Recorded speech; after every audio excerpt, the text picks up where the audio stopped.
हैं फिजिक्स में तो बहुत सारे बच्चों का यह मानना होता है कि फिजिक्स सर एक बहुत बड़ा न्यूमेरिकल होता है जिसमें क्वेश्चंस लिखे होते हैं, हम पढ़ते हैं इंग्लिश लेकिन उसको डिकोड करने में दिक्कत हो जाती है। कुछ बच्चे सोचते हैं फिजिक्स में मैथ्स होता है, वो फिजिक्स तो हो जाता है लेकिन मैथ्स आते आते दिक्कत हो जाती है तो वो समझ नहीं आता। किसी किसी बच्चे की तरफ से प्रॉब्लम ये आता है कि फिजिक्स को एक्चुअल में फिजिक्स समझ नहीं आता, इसीलिए मार्क्स नहीं आते हैं। तो ये सब मिला जुला सा असर है कि दिक्कत कहां है, रियल में दिक्कत कहां है। रियल में दिक्कत यह है कि तुम आज तक जितने भी मास्टरों से पढ़े हो वो सारे मास्टर ने क्या बता दिया तुम्हारे दिमाग में, फिजिक्स में फॉर्मूला पढ़ लो तुम्हारे मार्क्स आ जाएंगे, क्योंकि नीट में फॉर्मूला बेस्ड क्वेश्चन आता है। बहुत सारे मास्टरों ने तुम्हें खूब फॉर्मूला रटवाया, तुम सब वैसे ही लग गए। नीट में कैसा भी फिजिक्स आए लेकिन है तो वो फिजिक्स ना, तो फिजिक्स में कॉन्सेप्ट है, ये बात तो सब एग्री करोगे, हाँ सर।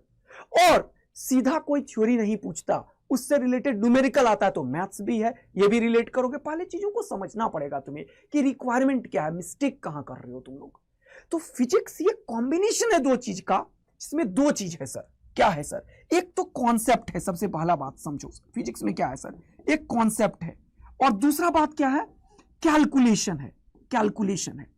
अगर तुम एक ही चीज पढ़ने के पीछे लग जाओगे तो तुम्हारा काम होगा नहीं सर, ये दोनों चीज का कॉम्बिनेशन है।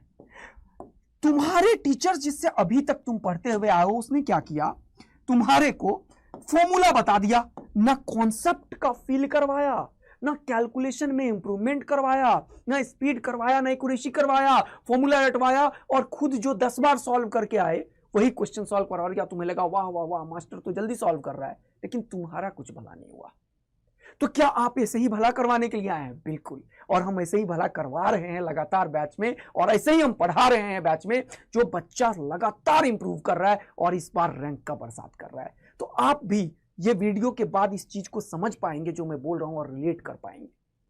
अब एक और मिस्टेक बच्चा क्या करता है यहां पे, उसे समझना पड़ेगा कि फिजिक्स ये दोनों चीज का कॉम्बिनेशन है, अकेला है ही नहीं। तो तुम्हें कॉन्सेप्ट की बिल्कुल अंडरस्टैंडिंग होनी चाहिए, फिजिक्स को फिजिक्स की तरह समझना पड़ेगा। जल्दी जल्दी में कुछ भी नहीं होता है, तुम जल्दी जल्दी में लग जाते हो, ये चीज कर ही नहीं पाते हो, फील ही नहीं करते हो। स्लो प्रोसेस में तुम्हें लर्निंग होगी।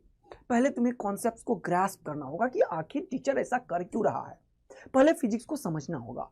फिर उसके बाद कैलकुलेशन से तुम्हें दूर भागना नहीं होगा, तुम्हें लग के इस चीज को पहले कंप्लीट करना होगा। एक एग्जांपल